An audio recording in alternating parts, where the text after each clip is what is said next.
Commander Alice Shaw stood on the bridge of the ISS Valiant, her weathered face illuminated by the soft blue glow of holographic displays. She rubbed her tired eyes as she studied the tactical map for the 5th time that hour.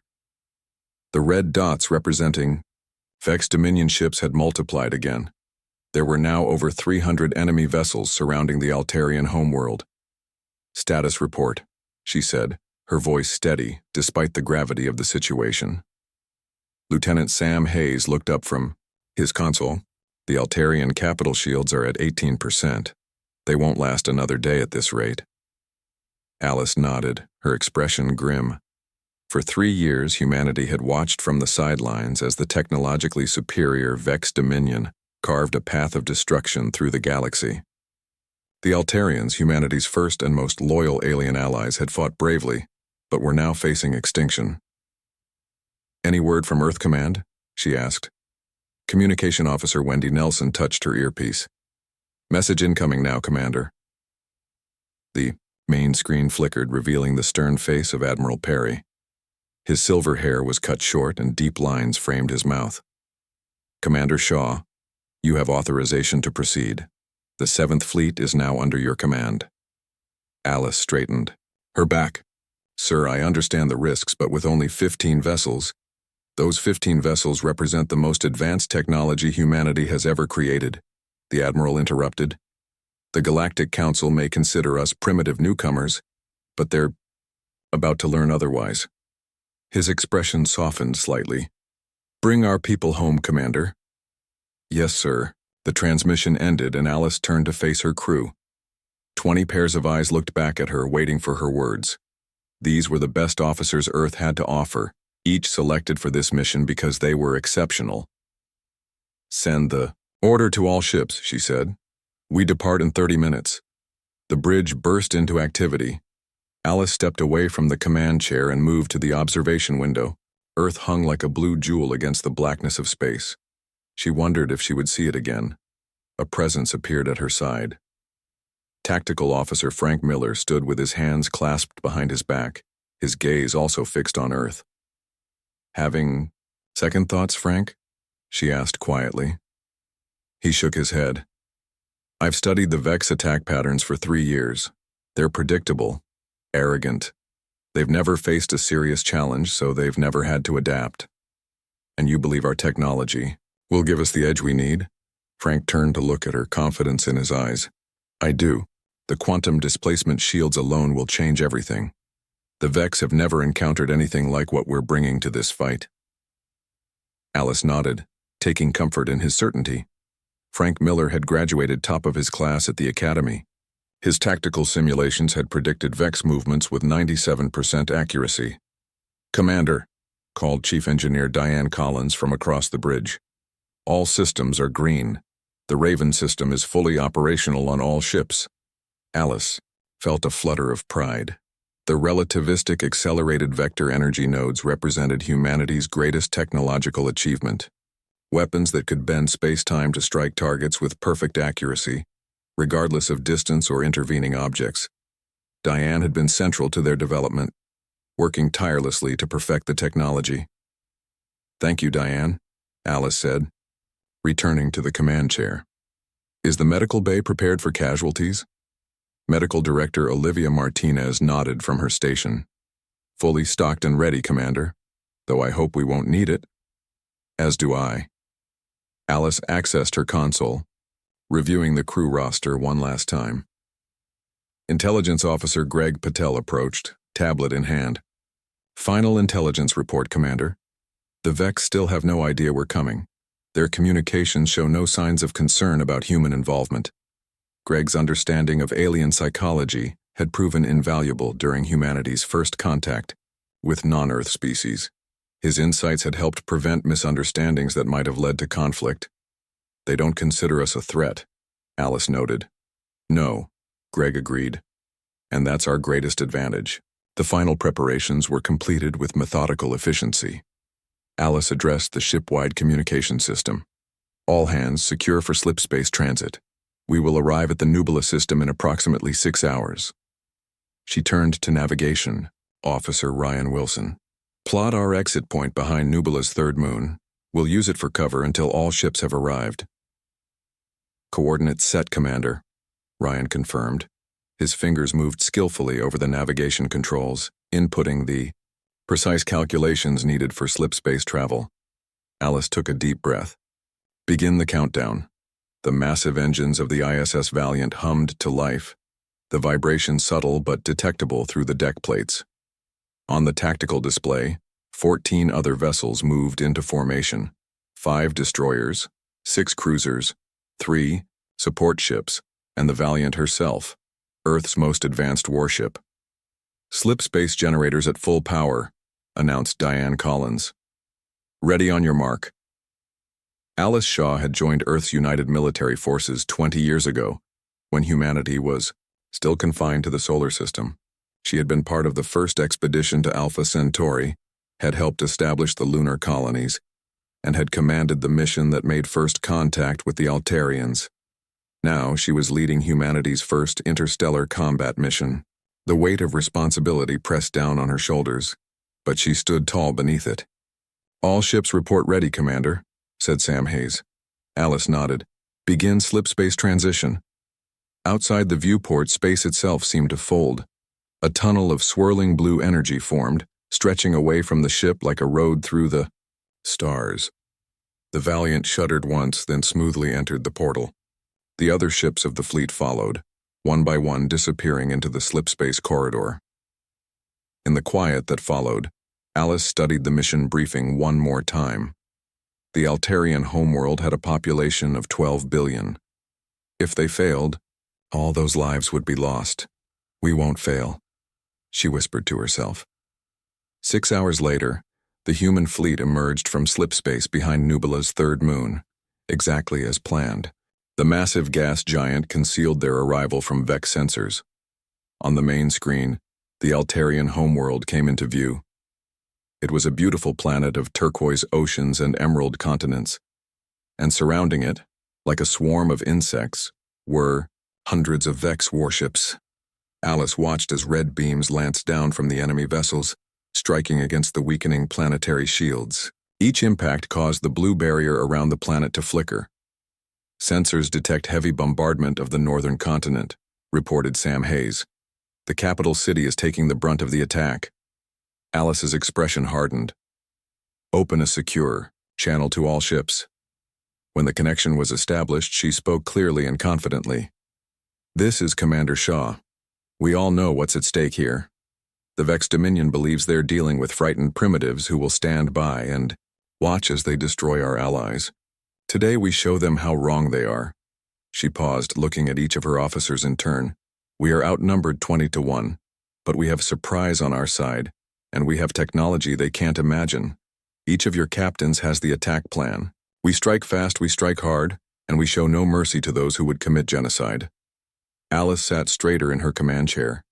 Humanity has watched from the sidelines long enough. Today we show the galaxy who we really are. All ships move into attack formation.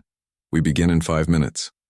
As the fleet moved out from behind the moon, Alice Shaw felt a strange calm settle over her.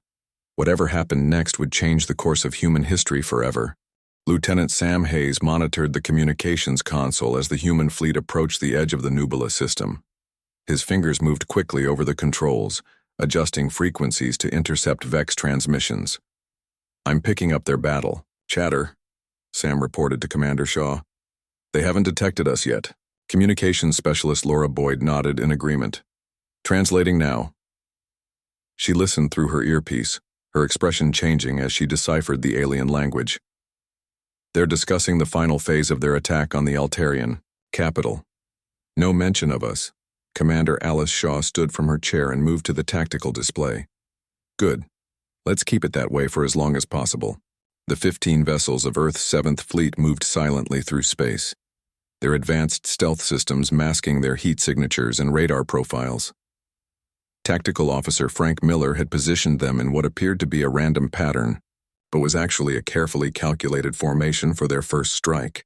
All ships reporting ready, Frank said. Weapons hot, shields at maximum. Alice studied the holographic display showing the Vex Armada. Hundreds of enemy ships surrounded the Altarian homeworld, their massive flagship over 15 kilometers, long, hovered directly above the planet's capital city. The Altarian planetary shields flickered weakly under constant bombardment. "Can we get a status update on the planetary shields?" Alice asked. Greg Patel, the intelligence officer, checked his readings. "Down to 7%.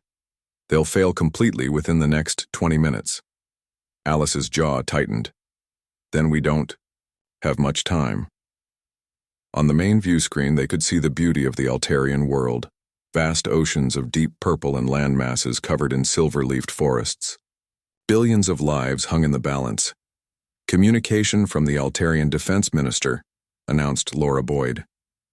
"They're requesting to speak with you, Commander." Alice nodded. "Put them through." The screen shifted to show an Altarian official. The alien's skin was pale blue with delicate gill-like structures along the neck. Large silvery eyes blinked rapidly in distress. "Commander Shaw," the minister spoke, voice translated through the ship's computer. "We did not expect Earth to send aid. The Galactic Council denied our request for intervention." "We don't answer to the Galactic Council," Alice replied simply. "Hold on for just a little longer. Help has arrived."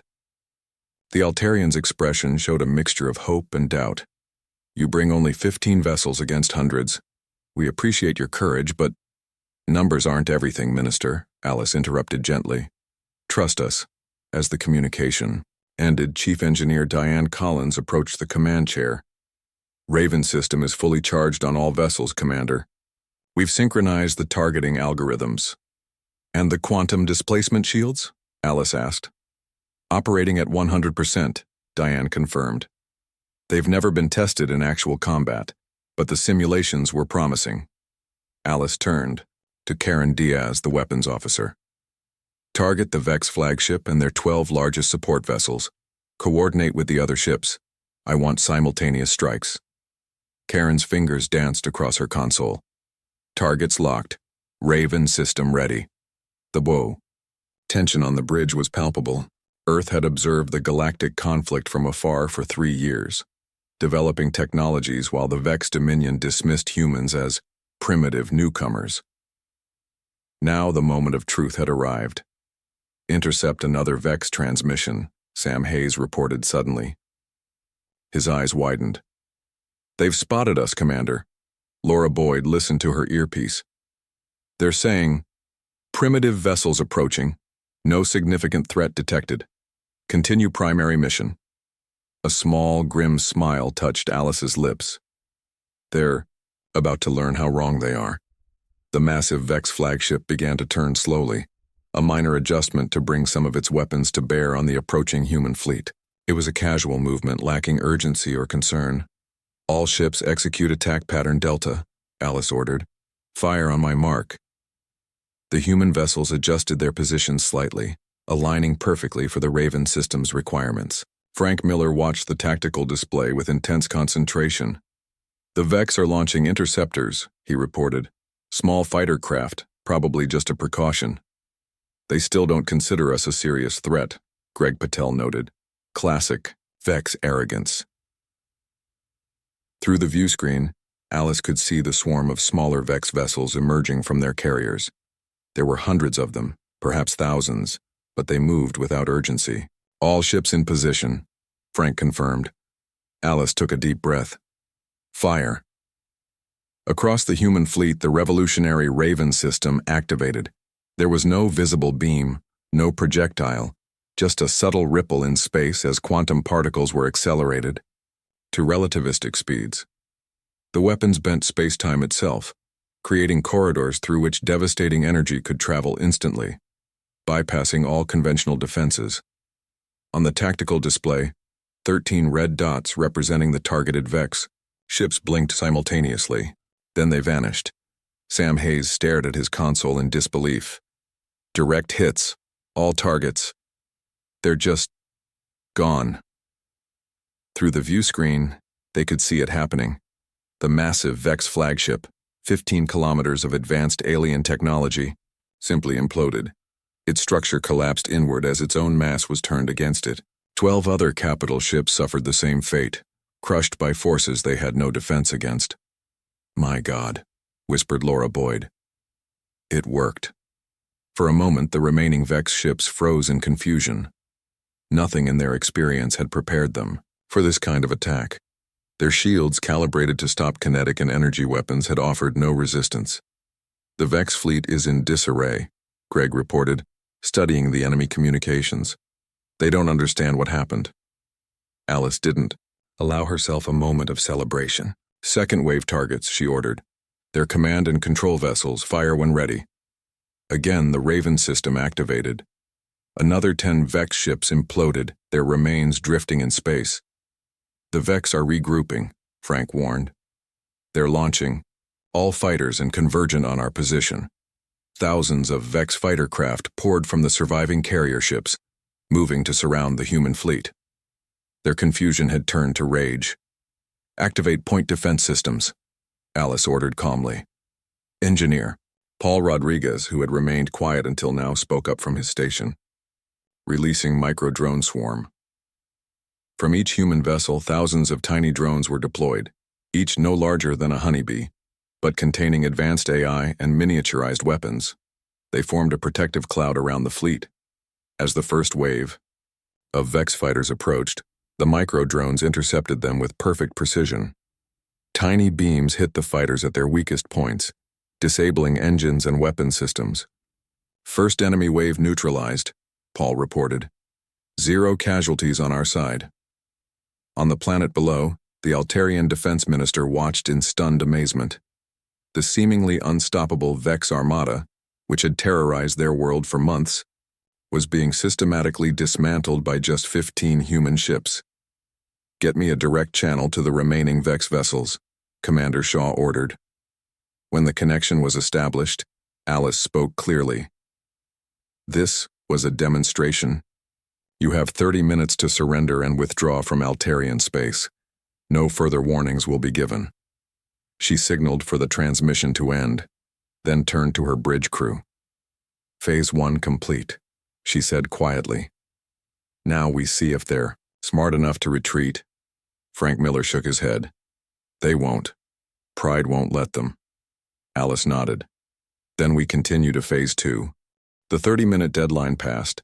The Vex made no attempt to surrender or retreat. Instead, they regrouped, forming a defensive wall with their remaining capital ships. They're ignoring our warning, Sam Hayes said, monitoring the communications. Commander, Alice Shaw nodded, unsurprised. As expected. Frank, what's their formation telling you? Tactical Officer Frank Miller studied the enemy positions on the holographic display. They've pulled back from the planet to focus on us. That's good. It gives the Altarians some breathing room. He pointed to a cluster of larger ships at the center of the Vex formation. Those are their elite guard vessels, the ones with the red markings. Intelligence Officer Greg Patel leaned forward. The elite guard are cybernetically enhanced warriors. They're the best the Vex have. Alice turned to Chief Engineer Diane Collins. Status on our shields? Holding at 98%, Diane replied. The few hits we've taken barely registered. Outside the viewport, the battlefield was a mess of debris from destroyed Vex ships. The remaining enemy vessels, still numbering in the hundreds, maneuvered into attack positions, their weapons charged, glowing with angry red energy. They're preparing a coordinated strike, Frank warned. All ships, brace for impact. The Vex fired simultaneously. Hundreds of energy beams converged on the human fleet from all directions. The space between the vessels lit up like a miniature sun. On the bridge of the ISS Valiant, the crew held their breath. The quantum displacement shields activated, creating a shimmering blue barrier around each human ship. As the enemy fire struck, the shields didn't just block the energy, they absorbed it, channeling it through specialized conduits. Shields holding, Diane reported, her voice steady despite the onslaught. Energy absorption at 40% capacity. Redirecting absorbed energy to the Raven system, Weapons Officer Karen Diaz added. We can use their own firepower against them. Alice nodded. Target their elite guard ships. Let's show them there's nowhere to hide. The Raven system activated. Again, now enhanced by the absorbed energy from the Vex attack. 20 more enemy vessels imploded, crushed by forces they couldn't comprehend. Direct hits, Karen confirmed. All targets neutralized. On the main communication channel, an incoming transmission from the Vex command appeared. Alice signaled to accept it. The view screen showed a Vex commander. The alien was tall and thin, with gray skin and 6 small eyes arranged in a circle on its face. When it spoke, its mouth barely moved, but the words came through clearly in translation. "Human vessels," the Vex commander hissed. "You use forbidden technology. The Galactic Council will condemn your actions." "The same Galactic Council that stood by while you attempted genocide?" Alice replied calmly. "I don't think we'll lose sleep over their condemnation." The Vex commander's eyes narrowed. "Your primitive species does not understand galactic balance. The Altarians' resources are needed for the greater good." "And who decides what the greater good is?" Alice asked. "You? I don't think so." She leaned forward in her chair. "This is your final chance. Withdraw or be destroyed." The Vex commander made a sound that might have been laughter. "You have caught us by surprise, human. But we are the Vex Dominion. We have conquered 1,000 worlds. Your handful of ships cannot stand against our full might." The transmission ended abruptly. Chief Science Officer Ben Howard, who had been analyzing the Vex ships, looked up from his console. "Commander, they're activating some kind of neural link between their vessels. The smaller ships are synchronizing with the larger ones." Greg Patel nodded. "It's their hive mind technology. They're a collective species. Their strength comes from perfect coordination." "Can we disrupt it?"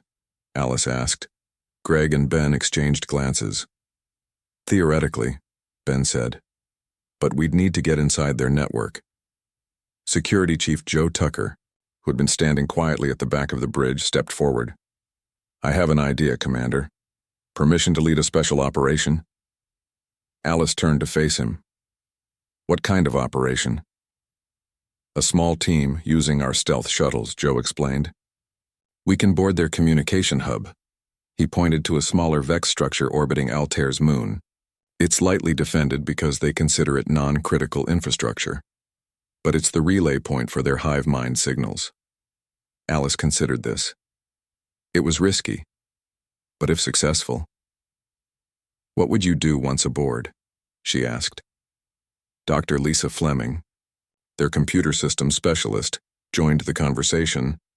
"I've been studying their communication protocols. I could upload a virus, not to destroy, but to introduce a small delay in their network." "A delay?"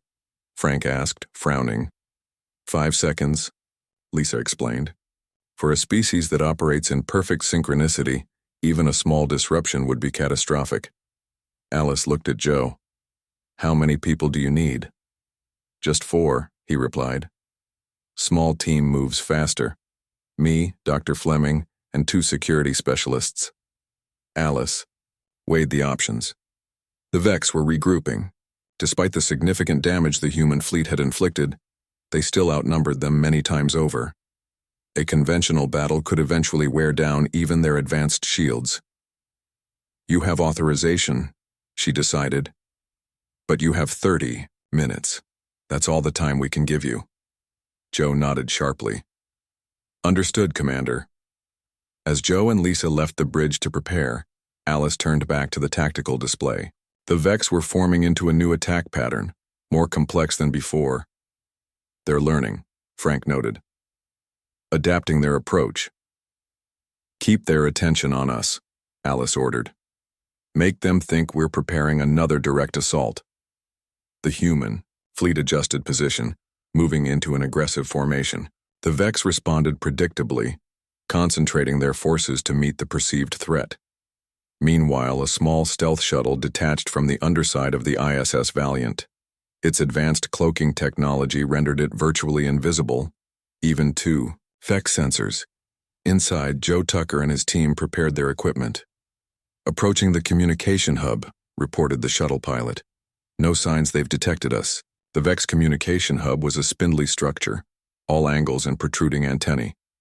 It orbited lazily around Altair's smaller moon, seemingly forgotten in the larger battle. "Docking in 30 seconds, the pilot announced. "Prepare for boarding." Joe checked his weapon. a non-lethal stun device. Remember, we avoid direct confrontation if possible. We get Dr. Fleming to the main terminal, upload the virus, and get out. The shuttle attached to an external maintenance port on the VEX structure. Using specialized cutting tools, Joe's team created an entry point. They moved silently through the alien corridors, encountering minimal resistance. Just a few maintenance drones that were easily disabled. Back on the Valiant's bridge, Alice watched the countdown timer. 15 minutes remaining, she murmured. The VEX fleet launched another coordinated attack. This time their pattern was more sophisticated, targeting specific weaknesses in the human formation. Shields holding at 85%, Diane reported. But they're being more efficient with each attack. Alice nodded grimly. They're quick learners. Let's hope Joe's team is quicker. On the communication hub, Dr. Lisa Fleming had reached the central processing terminal. Her fingers flew over her portable device interfacing with the alien technology. Their security is complex, she told Joe. But predictable. I'm in. She uploaded the virus, a seemingly innocent data packet that would spread through the VEX network, introducing a 5-second delay in all communications. Not enough to completely disable them, but enough to shatter their perfect coordination. Upload complete, Lisa said. Let's go. As they retreated to the shuttle, Joe activated his communicator. Tucker to Valiant. Package delivered. Returning. Now. Alice allowed herself a small smile. Acknowledged. We'll be watching for results. The bridge of the ISS Valiant was silent as all eyes focused on the tactical display. The VEX fleet had formed into a perfect attack formation. Over 200 ships moved together like a single organism, preparing for what would surely be their most devastating assault yet. Stealth shuttle has docked, Sam Hayes reported. Joe's team is aboard. Commander Alice Shaw nodded. Good. Now we wait. The virus should take effect any moment now, Chief Science Officer Ben Howard said, monitoring his console. Dr. Fleming designed it to spread rapidly through their network. Frank Miller pointed to the enemy fleet on the display. They're initiating their attack run. All ships, brace for impact. The VEX vessels moved forward as one, their weapons charging. The coordination was beautiful in its way, hundreds of ships acting with perfect synchronization. Then, suddenly, it wasn't. A ship on the left flank moved too early. Another on the right moved too late. The perfect formation began to break apart as the 5-second delay rippled through their communication network. It's working, Greg Patel said, unable to keep the excitement from his voice. Their hive mind is experiencing the delay. On the main view screen, the chaos became apparent. VEX ships that had been moving in perfect unison were now colliding with one another. Weapons fired at empty space where targets had been 5 seconds earlier. The once lethal attack dissolved into confusion.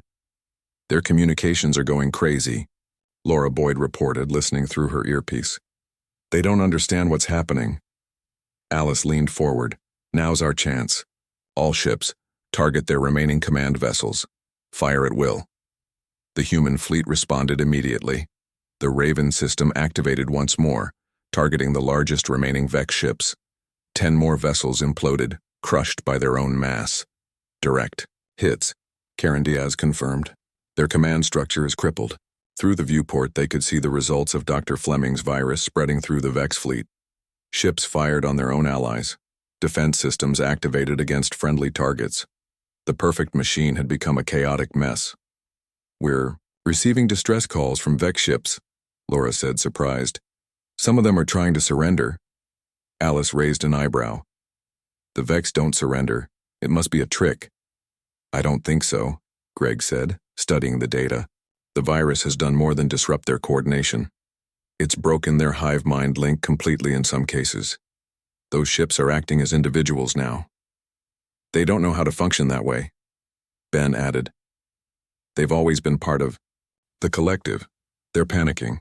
Alice considered this new information. Open a channel to all VEX vessels. When Laura nodded that the channel was open, Alice spoke clearly. This is Commander Shaw of the Earth Fleet. Your network has been compromised. Your collective is broken. Power down your weapons and engines. Any ship that remains combat active will be destroyed. The response was immediate. Dozens of Vex ships shut down their systems, going dark in space. Others continued to struggle, fighting against the disruption in their network. Some are still trying to regroup, Frank warned. About 50 ships near the flagships remains. Target them, Alice ordered. One final demonstration. The human fleet fired again. This time, the remaining Vex ships that had refused to stand down were eliminated with surgical precision.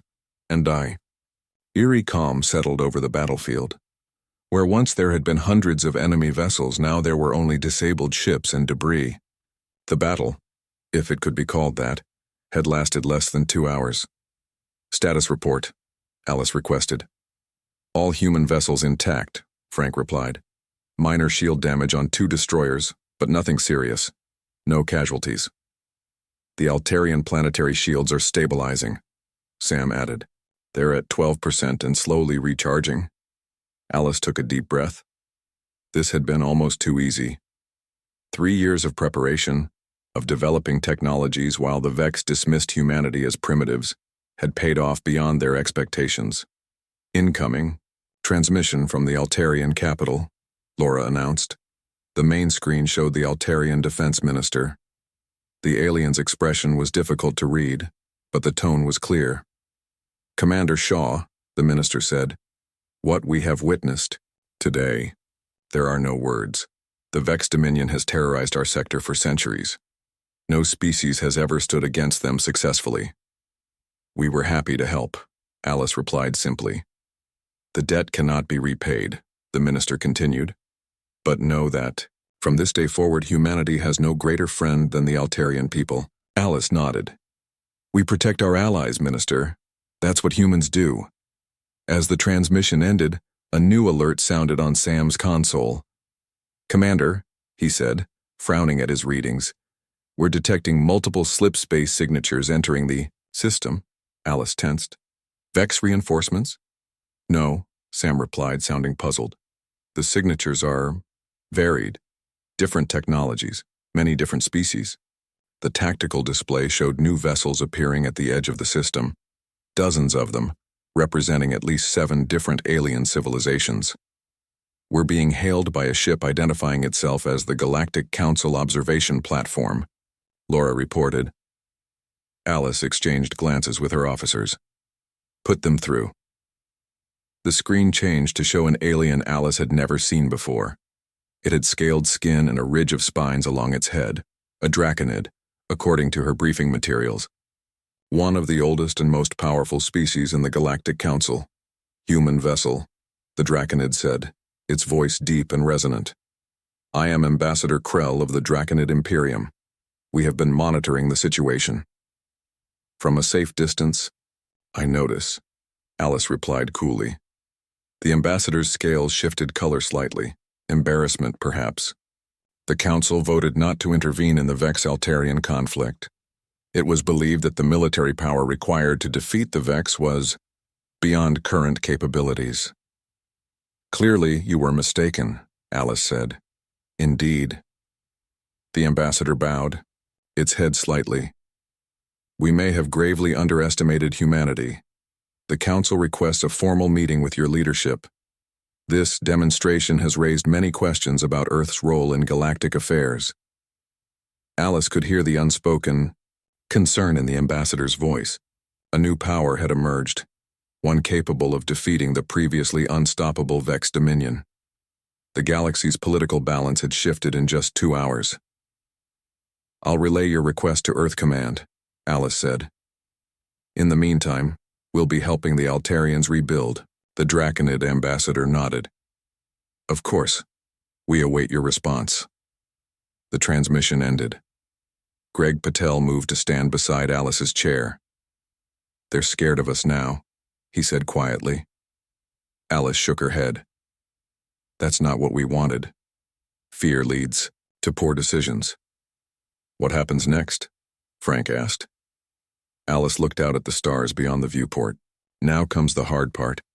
Winning a battle is one thing, winning the peace that follows, and that's where real strength is needed. She turned to face her crew. Send word to Earth. The Vex threat has been neutralized, and tell them to prepare for Diplomatic contact with the Galactic Council. I think humanity just got a seat at the big table.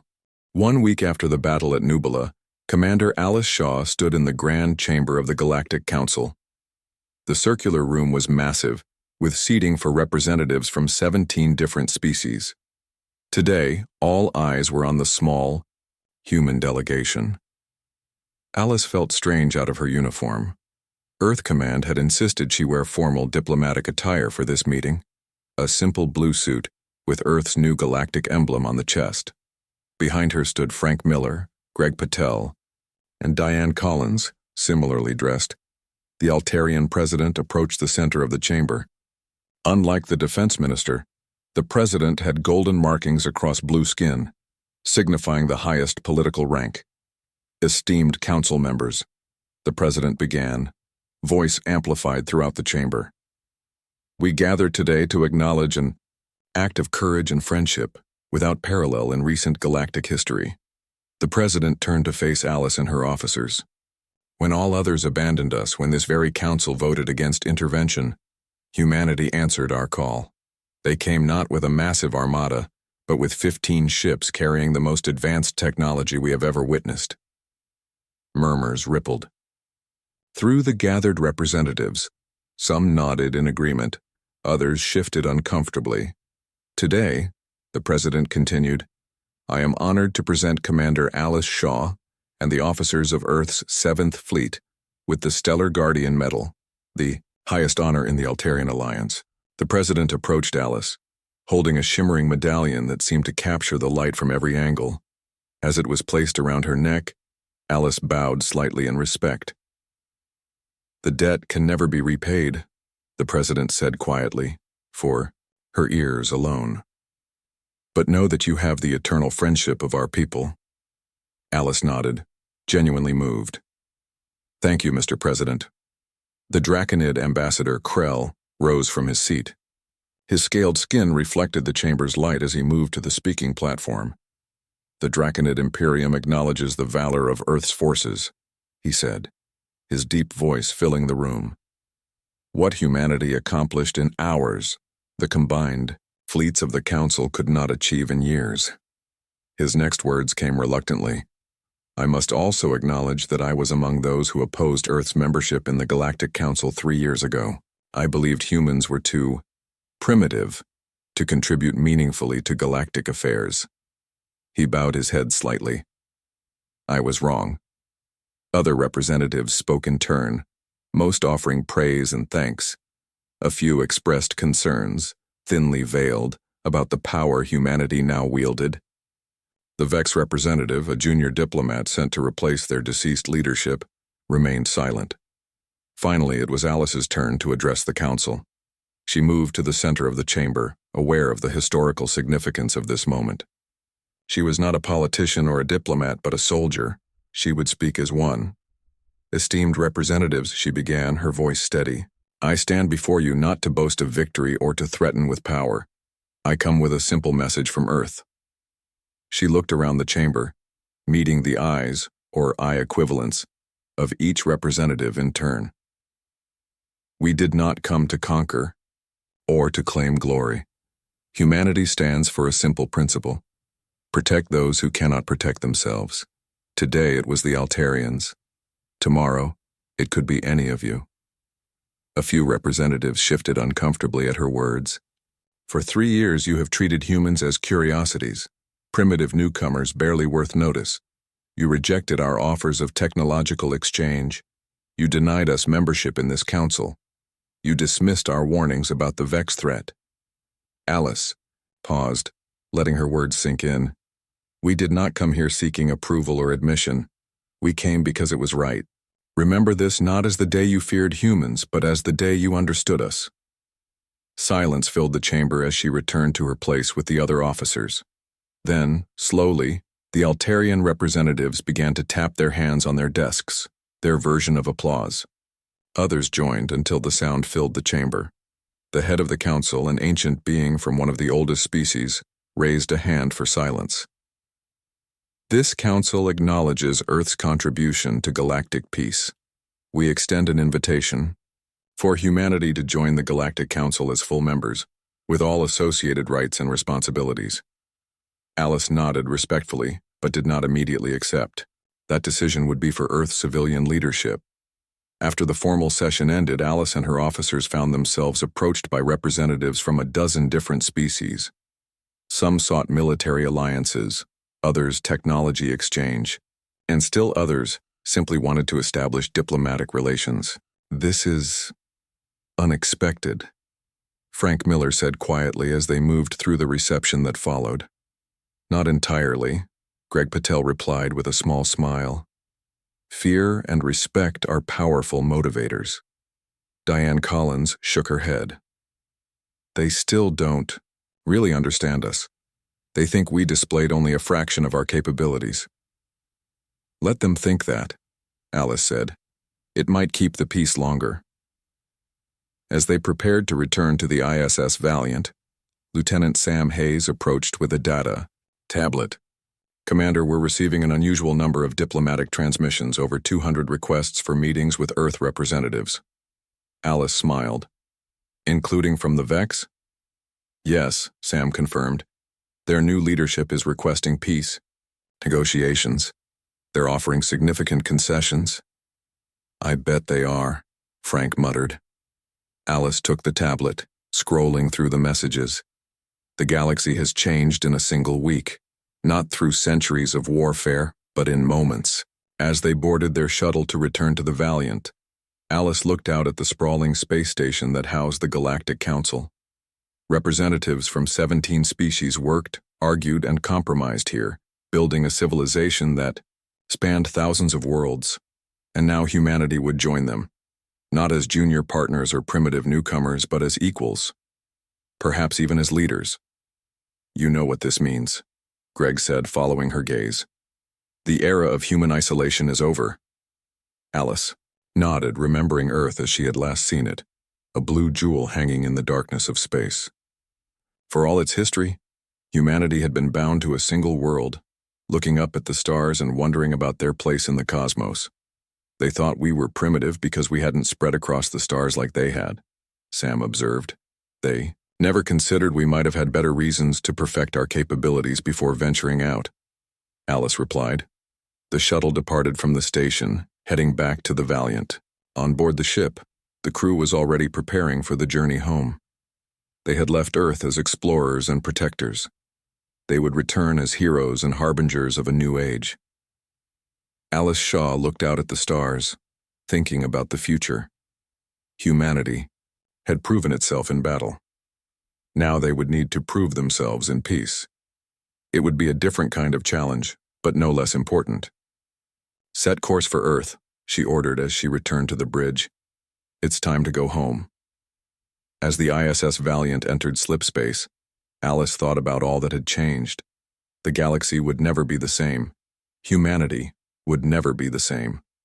The era of human leadership had begun,